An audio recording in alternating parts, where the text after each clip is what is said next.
Hemos visto cómo es que existe realmente una fuerza que es suprahumana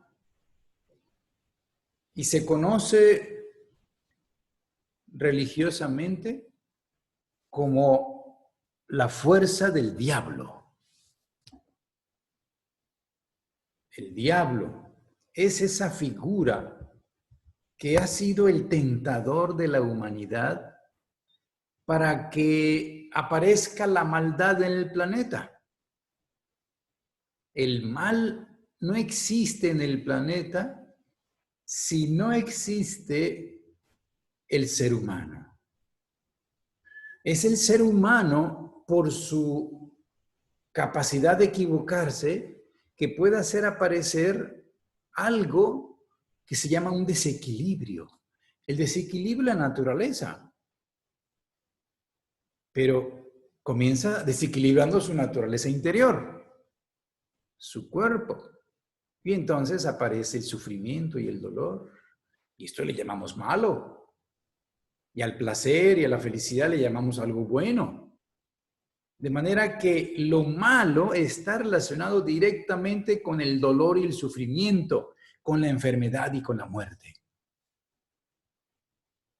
Esto es la consecuencia natural del hecho de poder vivir sobre la tierra con un cuerpo que necesitamos comenzar a dominar, porque el instinto, cuando salía, se une al deseo de la mente, del cuerpo astral. Esto produce las pasiones y los vicios. Hemos hablado ahorita nada más de la gula y la lujuria. Pero en realidad son la base y el fundamento de mucho desequilibrio en el mundo. Cuando el ser humano se deja llevar por esto porque quiere sentir placer, es cuando tiene la oportunidad de experimentar el dolor, que es una gran oportunidad, maravillosa, porque es el dolor aquello que va a frenar una vida de abuso. ¿De qué otra manera iba la inteligencia del universo lograr que el ser humano libremente frenara una vida llena de abusos? ¿Cómo? No se puede obligar, porque el ser humano ya es libre. El ser humano, desde que comió del fruto del conocimiento del bien y del mal y salió del paraíso, es libre, es responsable de sus actos. Así que ya no se puede desde afuera obligarlo, ni siquiera Dios, porque entonces no seríamos humanos, seríamos títeres, seríamos animales. Y esa es la gran dignidad y la gran oportunidad de ser libres e independientes y con ello generar el error y a través de él sufrir. Y el sufrimiento se convierte entonces en algo que el ser humano no quiere y lo tiene que evitar. Lo normal, lo sano es que un ser humano no quiera sufrir. Lo patológico es cuando un ser humano encuentra en el sufrimiento placer. Esto ya es algo patológico. Lo normal dentro de las leyes de la biología es que un ser humano no quiera el dolor y le atraiga el placer desde un niño. Eso es lo que va a permitir que el ser humano haga un cambio en su vida. Y por eso es que el plan del cosmos es que aparezca el mal, para que el ser humano quiera el bien, pero que provenga de él mismo, armonizarse con esta fuerza que se llama simplemente el equilibrio y el orden del universo. En la naturaleza, cuando hay equilibrio, cuando hay orden, esto manifiesta simplemente la salud.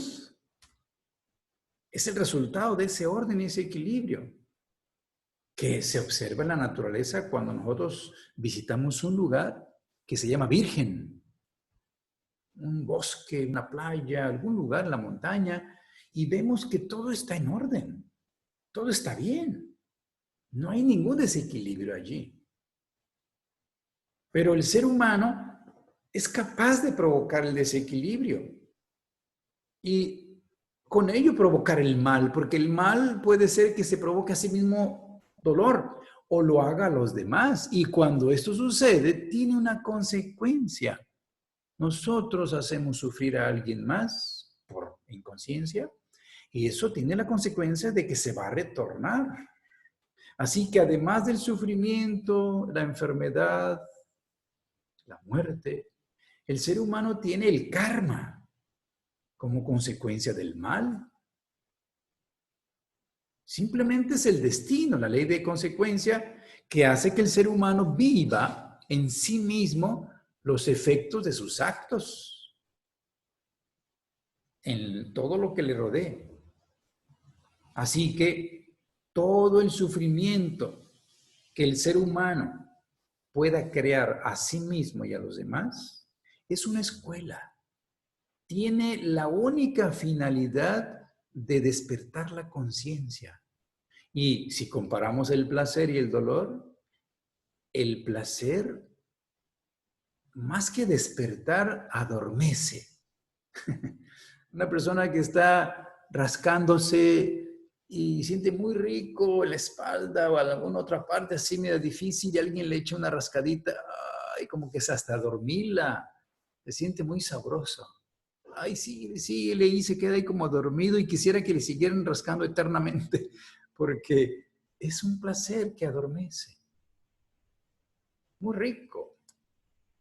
Pero el dolor, eso no, ese despierta. El estado más despierto lo experimenta el ser humano cuando algo le duele. Totalmente despierto. ¿Y quién se va a poder dormir si algo le duele? Nadie. Cuando está en un placer, se queda dormido. Fácilmente se quedó dormido porque le estaba haciendo cuchi cuchi. Qué rico, ¿no? Así que el dolor se convierte en la mejor escuela para detener una actitud errónea, viciosa, que puede generar sufrimiento a nosotros y a los demás. Es parte del plan. El diablo es un colaborador muy efectivo de Dios, porque sirve para que el ser humano pueda reforzar su voluntad por sí mismo para querer hacer el bien.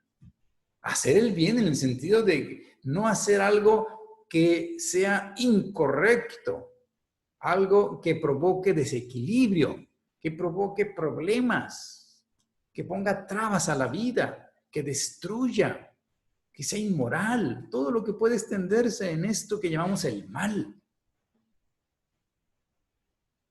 Para eso existe el mal. De manera que mientras nosotros tengamos inclinaciones al placer, por el placer mismo, porque el placer no tiene nada de malo, pero cuando nosotros comemos por el simple hecho de querer disfrutar más placer, el diablo está listo para montar su taller allí. Porque en cuanto se da cuenta que alguien tiene alguna inclinación por el placer mismo, el diablo está listo y se le va a acercar. ¿Para qué? Para tentarlo. Cuando aquella persona dijo, ya con esta pandemia, con esta confinación en casa, el refrigerador se convirtió en el más grande tentador. Es el diablo el que está ahí. Porque cada vez que lo abro se me antoja todo lo que tengo ahí. Y entonces la persona ya sube de peso. Y entonces dice, ya, se acabó. No más pastel de chocolate, porque tenía ahí que le regalaron y no se había acabado. Y entonces empieza la lucha. ¿Por qué? Porque el diablo se le va a acercar. Ándale, el último pedacito. ¿Qué tiene? Chiquito, pues, ándale. Pequeñito. ¿Para qué? Para que siga teniendo placer. Y entonces dices, no, no, no, pero yo ya no quiero subir de peso. Sí, pero mañana comienzas, mañana pues. Entonces uno, porque le gusta tanto el placer, cae. Caíste en la tentación y te comiste otro pedacito. Y habías dicho que a partir de hoy no ibas a comer, hoy vas a comer menos. Y ahí está la caída. La tentación tuvo efecto solo porque tú tienes la inclinación. El diablo no puede hacer nada si tú realmente ya no tienes la inclinación. Fíjense que en este momento me estoy acordando de cómo el diablo actúa también en otras áreas. Ahorita hablé del comer y del refrigerador a través del placer. Pero supe de un monje que estaba en su monasterio y que todas las noches se bajaba al sótano donde estaban los barriles del vino que producían. A ver que ahí producen buena cerveza, buen vino, los monjes. Y entonces él se bajaba cuando ellos todos estaban acostados y se tomaba sus copitas y se echaba sus buenos vasitos y luego se iba ya a acostar. Pero entonces él antes de dormir se ponía a rezar. Y entonces pedía perdón porque se daba cuenta que eso no era correcto. Pedía perdón, oraba. Entonces ya se quedaba tranquilo y se dormía. Y todos los días hacía lo mismo. Llegaba la noche, iba a escondidas, se tomaba el vino y luego se iba a dormir. Pero antes de dormir se ponía a rezar. Pedía perdón y ya se sentía ya más tranquilo. Y entonces ya se dormía. Un día, después de que fue y tomó su dosis, su vasito, se acostó a dormir y se le olvidó ponerse a rezar. Y entonces oyó una voz que le dijo, ¡hey, tú! Y se despierta. Y una voz que le dijo, ¿olvidaste tu oración? ¿Y quién creen que se lo estaba recordando? ¿El ángel? ¿No? El diablo. El diablo le estaba diciendo, ¡hey! ¿Se te olvidó tu oración? Ay, sí, sí. Entonces ya se puso a rezar y ya se durmió tranquilo. ¿Para qué? Para que el día siguiente lo siguiera haciendo, sin remordimientos, porque ya había pedido perdón. Fíjense cómo el diablo hasta puede hacer que alguien se ponga a rezar para que se libre de culpa y se sienta bien. El diablo es listo, muy listo. Y es capaz de hacer caer con todas las argucias y toda la astucia del universo para que un ser humano caiga nuevamente en aquello que ya no quiere caer. Y entonces uno dice, ¿qué culpa tengo yo? La carne es débil y la tentación es muy fuerte. Y si nos vamos al asunto sexual, imagínense. Es allí donde viene la justificación de que, pues, mientras seamos humanos, el diablo siempre puede meterse y nos va a tentar. Sí, pero eso es para hacernos fuertes. Porque a través de estar cayendo y cayendo y cayendo, algún día estamos hartos de caer y ya no queremos caer. Y es el momento en que cuando llega la nueva tentación y nosotros estamos realmente hartos, decimos, se acabó. No más. Ni un cigarro más, ni una copa más, ni un pedazo de pastel de chocolate más. Eso ya es un extremo porque pudiera ser en pedacitos pequeños. Pero cuando un ser humano se propone algo desde el fondo de su ser y lo decide, es cuando el diablo dice, listo, aquí ya no tengo nada que hacer. Pero como hay tantos otros, siempre tiene que hacer. Entonces, cada vez que alguien cae, Satanás se alegra porque cayó Andili. Porque entonces está cumpliendo la ley. La ley del cosmos es que el ser humano algún día sea el dueño de sus acciones plenamente, de su pensar, de su sentir y de su hablar, de su actuar. Y cuando el ser humano se hace dueño, ningún diablo lo puede tentar. Totalmente queda libre. Y entonces comenzará realmente a vivir la vida superior a que está destinado en este planeta. Mientras tanto, el diablo es bienvenido.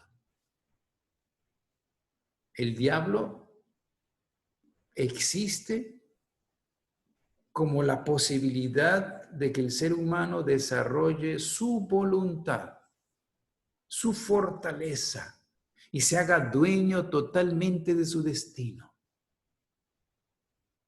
Y cuando logre eso, entonces puede ser que él pueda inspirar a otros a que consigan eso. Pero nadie lo va a hacer por otros. Cada quien tiene que llegar al fondo y darse cuenta. Y darnos cuenta significa poder percibir las diferencias. Cuando uno experimenta el placer y el dolor, uno se da cuenta y uno puede decidir qué quieres. Esto que te provoca felicidad, paz, tranquilidad, o esto que te provoca dolor, sufrimiento, está en tus manos. Y entonces uno puede decidirse. Pero solo hasta que se pierde la salud uno la valora. Uno no sabe lo que vale la salud hasta que se enferma. Por eso, cuando le preguntaron a un pececito que estaba en el océano, oye, ¿tú qué opinas del océano, del mar?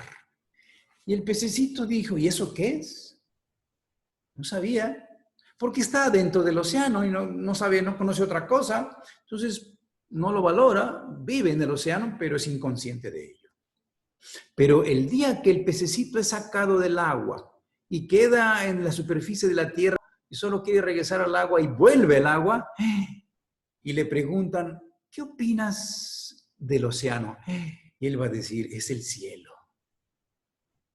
Es una maravilla. Sí, porque ya experimentó la distancia, la ausencia del agua. Igualmente, así es con la felicidad. Cuando un sabio en un pueblito estaba descansando allá en un rincón del pueblo, bajo un árbol, una sombra, llegó un hombre muy rico, pero muy desdichado. Pero llevaba en una bolsa todas sus pertenencias en joyas y oro y entonces estaba dispuesto a dárselas a quien le enseñara cómo ser feliz. Y entonces lo encuentra y sabe que él es un sabio, un maestro, y se le acerca y le dice, si me dices cómo puedo sentirme muy feliz, te doy todo lo que poseo que está aquí en esta bolsa. Entonces el sabio se le quedó viendo y tomó la bolsa y se puso a correr. Y entonces el pobre desdichado empezó a correr tras de él diciendo, es un ladrón, atrápenlo, ese no es un maestro. Y el sabio conocía muy bien el pueblecito, corrió por los barrios y el otro desesperado detrás de él porque se llevaba toda su riqueza. Total que lo pierde porque pues el otro conocía muy bien el pueblo. Hasta que ya todo desdichado, más de todavía, cansado, sufriendo y llorando, no se da cuenta que retorna al mismo lugar. Y ahí estaba, bajo el árbol, el maestro, el sabio. Y ahí estaba la bolsa también con todas sus pertenencias. Y en cuanto las ve, se le echa encima y lo abraza con todas sus fuerzas. ¡Ah! Y entonces le dice el sabio, ¿cómo te sientes? Y dice él, nunca me había sentido tan feliz. Mira, solo cuando sintió que perdía lo que tenía, pudo valorarlo.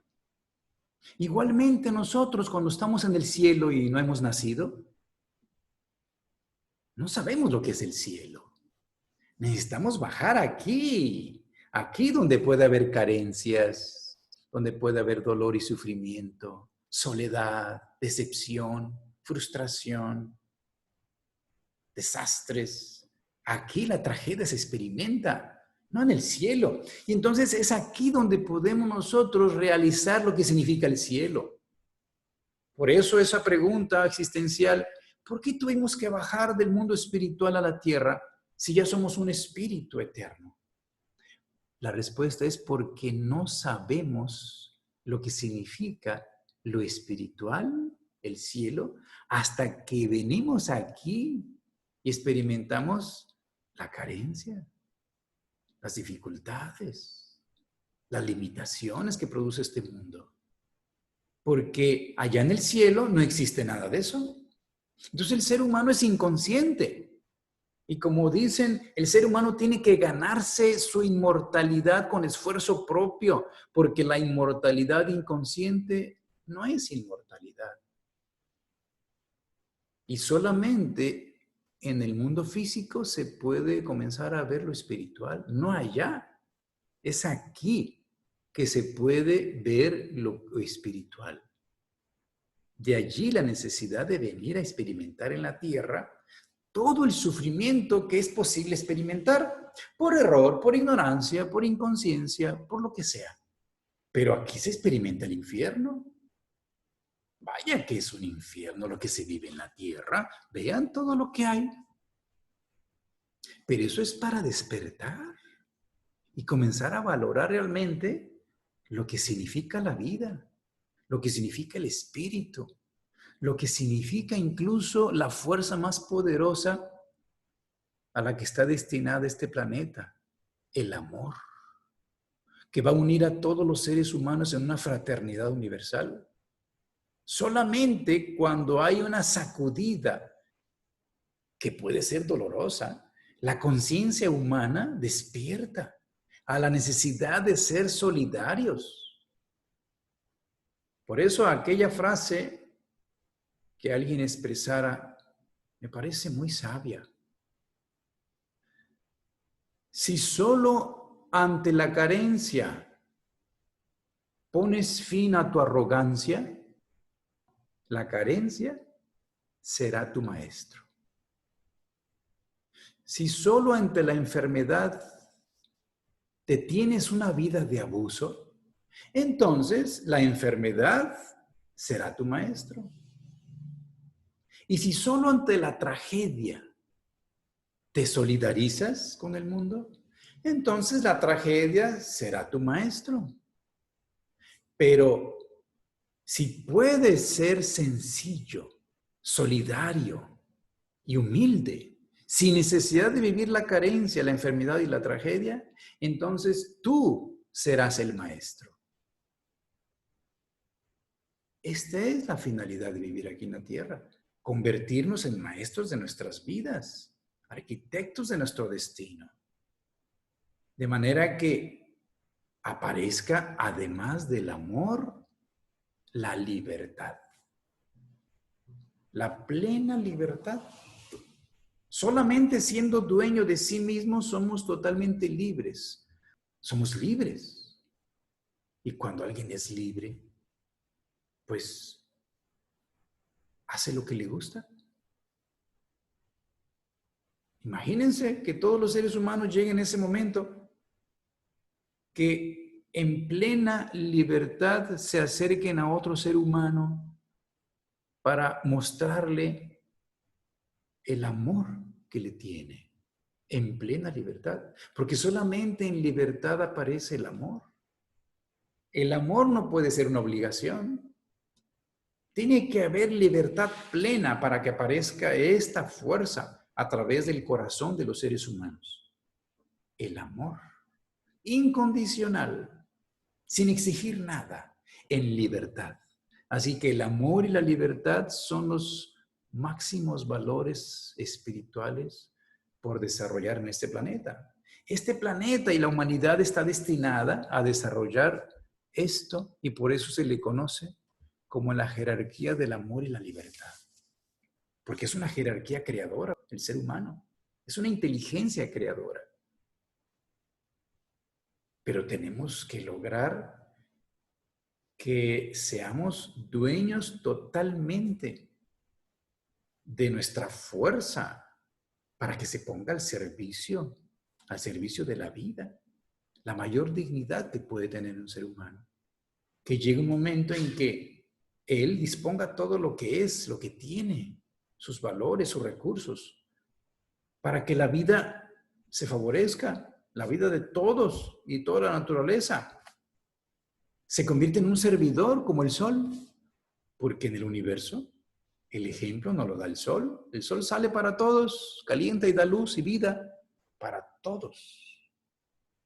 Y el sol se expresa en el corazón de los seres humanos. Y a través del corazón, no solo de la cabeza, el cerebro, la mente, sino del corazón, van a expresarse estas fuerzas altruistas del servicio impersonal, la abnegación y hasta el sacrificio. Cuando alguien es capaz incluso del sacrificio, entregar hasta su vida por alguien o por la humanidad. Esto es el amor más grande que un ser humano puede expresar, que en realidad es la fuerza del universo llamada Dios, expresándose a través de él. Cuando un ser humano dice que se haga tu voluntad y no la mía, hablándole a esa fuerza del universo, porque reconoce que hay una inteligencia superior y que cuando uno se convierte en instrumento de esa fuerza, pues entonces uno disfruta eso plenamente. Hay una gran dignidad porque uno se coloca allí para poder ser un servidor. Y como dijo el gran Buda, el que no sirve, no sirve. Sed perfectos para servir y servir para ser perfectos. Así que a fin de cuentas, el mal tiene la finalidad de hacer que el ser humano desarrolle la capacidad de hacer el bien reforzado. Porque así como a un alumno se le colocan pruebas y obstáculos en un entrenamiento de algo, es para que desarrolle sus músculos, desarrolle sus capacidades y pueda ir más allá de todo su potencial. Todo el potencial, porque el ser humano no tiene límites. Se refuerza cuando se ponen obstáculos. Así que las fuerzas del mal son obstáculos que han aparecido en la humanidad y que por supuesto han causado dolor y sufrimiento y siguen causando esto. Pero solamente con la finalidad de que el ser humano se sobreponga a todo esto. Primeramente a su animal. Su naturaleza animal. Porque todo el asunto territorial, la lucha por el territorio que ha causado guerras, por las cosas que se tienen, por los recursos de la naturaleza, de la tierra, esto es animal. Porque lo quieren algunos, aunque los demás sufran por ello. Entonces, en el reino animal esto es válido, pero en el reino humano nos damos cuenta que todos somos parte de ese gran grupo que es la familia humana. Y entonces lo animal queda al servicio del espíritu. Y es cuando la verdadera fuerza de un ser humano aparece porque él es dueño de sí mismo y es capaz de dominar no a los demás, sino a sí mismo, todas sus tendencias, sus inclinaciones, todos sus vicios, sus taras. Esa es la verdadera fortaleza del espíritu, que está, por supuesto, por encima del animal. Así que al diablo lo han puesto con una figura de animal, por lo mismo, le pusieron cuernos, cola y pezuñas. Por supuesto que las figuras son representativas. Una de ellas es una cabra, macho, muy grande. Y ese es un cabrón, una cabra macho. Y por eso cuando alguien astutamente explota y abusa de los demás, de su poder y de su fuerza, se le conoce, al menos en México, como cabrón. Se está dejando llevar por esta fuerza. Y cuando alguien se deja y abusan de él y lo explotan, entonces los cuernos ya no le salen como a la cabra por delante, como el diablo, sino le salen por los lados. Y entonces le dicen, se le hicieron buey, al menos aquí en México. Es una representación imaginativa de dos fuerzas. La fuerza que nace de aquí, del intelecto, de la parte frontal del cerebro, de donde salen estas excrescencias. En la cabra, macho, el macho cabrillo, el cabrón. Esa es la que hace aparecer el intelecto en su extremo unido al animal. La astucia, la ambición, la codicia, el egoísmo en su extremo. Así que estas imágenes del diablo, que a veces es rojo y a veces oscuro, ¿sí? Porque a veces el diablo hace que uno se interese por solo lo espiritual. Solo lo espiritual interesa. Eso también es una influencia del diablo. Porque entonces una persona dice, yo me voy a un retiro espiritual porque ya me di cuenta que es lo más importante. Pero deja a su familia sola, sin recursos, y necesita comida, dinero, cosas. Y él le interesa eso, lo más mínimo. Él le interesa lo espiritual, entonces se va a un retiro. Esto es una acción y una influencia del diablo también. Porque está en desequilibrio. Necesita interesarse a cumplir sus deberes materiales para que su familia tenga lo que necesite y tiene que trabajar. Lo importante es el equilibrio entre la materia y el espíritu. El otro extremo es cuando la persona se interesa solamente por la materia y las cosas y no le interesa lo espiritual. Ese es el otro extremo del diablo. Es el diablo oscuro, el diablo negro, Satanás, que hace meter al ser humano en la oscuridad de la materia y le hace olvidarse de lo espiritual. Y el otro es el diablo rojo, Lucifer, el que lleva la luz. Sí, porque el ser humano se interesa por las ideas, el espíritu, las cosas acá, pero se olvida de que tiene un cuerpo físico, que tiene que alimentar y que tiene una familia y tiene deberes que cumplir. Este es el equilibrio del centro que aparece en el corazón. Y ahí aparece la figura del Cristo, haciendo el equilibrio entre estas dos fuerzas del mal. La que se va para la cabeza y hace la soberbia y el orgullo. Y aquella otra que se va a la parte oscura dentro de la materia es el miedo, la depresión, la angustia, la oscuridad. En el centro se encuentra el equilibrio, en el corazón. Y ahí aparece el Cristo, manifestándose a través del amor, del altruismo. Ni muy, muy, ni tan, tan. El equilibrio es el que tenemos que encontrar en esta vida a través de las fuerzas del Cristo en el corazón.